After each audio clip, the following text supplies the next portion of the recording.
Breaking news ಬರ್ತಾ ಇದೆ. ಮಾಜಿ ಸಚಿವ ಮುರುಗೇಶ್ ನಿರಾಣಿ ಒಂದು ಹೇಳಿಕೆಯನ್ನ ಕೊಟ್ಟಿದ್ದಾರೆ. ಯತ್ನಾಳ್ಗೆ ನೋಟಿಸ್ ಕೊಟ್ಟಿರೋದಕ್ಕೆ ಸಂಬಂಧಪಟ್ಟಂತೆ ಪ್ರತಿಕ್ರಿಯೆ ಕೊಟ್ಟಿರುವಂತಹ ನಿರಾಣಿ ಇದೇ ವಿಚಾರದಲ್ಲಿ ಈಗಾಗಲೇ ಹೈಕಮಾಂಡ್ ಸೂಕ್ತವಾದ ನಿರ್ಧಾರ ಮಾಡುತ್ತೆ. ಈಗಾಗಲೇ ನೋಟಿಸ್ ನೀಡಲಾಗಿದೆ. ಇನ್ನು ಯತ್ನಾಳ್ ಕೂಡ ಸಮರ್ಥರಿದ್ದಾರೆ, ಅದಕ್ಕೆ ಉತ್ತರ ಕೊಡ್ತಾರೆ ಅನ್ನುವಂಥ ಮಾತನ್ನ ಮುರುಗೇಶ್ ನಿರಾಣಿ ನವದೆಹಲಿಯಲ್ಲಿ ಹೇಳಿಕೆಯನ್ನ ಕೊಟ್ಟಿದ್ದಾರೆ. ಈಗ ಯತ್ನಾಳ್ಗೆ ನೋಟಿಸ್ ಕೊಟ್ಟಿರುವಂತಹ ಸುದ್ದಿ ಸಹಜವಾಗಿ ಬಿಜೆಪಿ ಮನೆಯಲ್ಲಿ ದೊಡ್ಡ ಚರ್ಚೆಗೆ ಗ್ರಾಸವಾಗ್ತಾ ಇದೆ.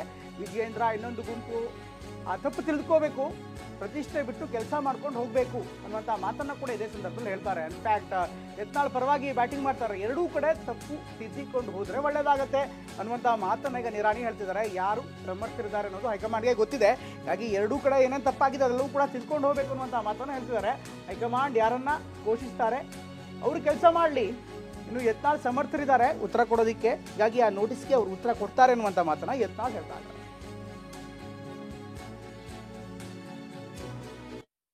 ಶಿಸ್ತು ಕ್ರಮದ ನೋಟಿಸ್ ಕೊಟ್ಟಿರುವಂಥದ್ದು ನನ್ನ ಗಮನಕ್ಕೆ ಬಂದಿಲ್ಲ. ಈ ತಾವೇ ಹೇಳಿದ್ರ ಮುಖಾಂತರ ನಮ್ಗೆ ಗೊತ್ತಾಗ್ತಾ ಇದೆ. ಆ ರೀತಿ ಏನೇ ಇದ್ರೂ ಸಹಿತ ಆ ನೋಟಿಸ್ದಲ್ಲಿ ಏನಿದೆ ಮತ್ತು ಅವರೊಬ್ಬರು ಕೆಪೇಬಲ್ ಇದ್ದಾರೆ ಏನು ಉತ್ತರ ಕೊಡಬೇಕು ಅನ್ನೋಂಥದ್ದು.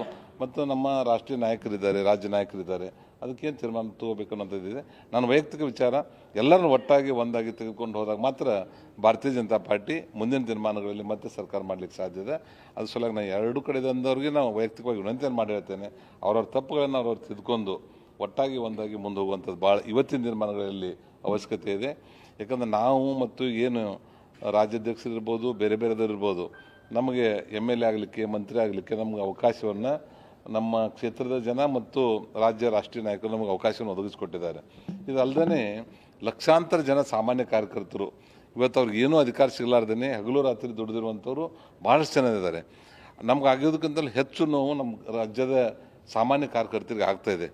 ಅದನ್ನು ನಿವಾರಣೆ ಮಾಡಲಿಕ್ಕೆ ಭಾಳ ದೊಡ್ಡ ಮನಸ್ಸಿನಿಂದ ಮುಂದೆ ಬರುವಂಥ ದಿವಸದಲ್ಲಿ ನಮ್ಮನ್ನ ಯಾವ ರೀತಿ ದೊಡ್ಡವರು ಅಥವಾ ಒಂದು ಒಳ್ಳೆಯ ಕೆಲಸಗಳನ್ನು ನಾವು ಮಾಡ್ತಾ ಇದ್ದಾರೆ. ಸಣ್ಣ ಪುಟ್ಟ ಮಿಸ್ಟೇಕ್ ಇರ್ಬೋದು, ನಾನು ಹೇಳ್ತಾ ಇಲ್ಲ.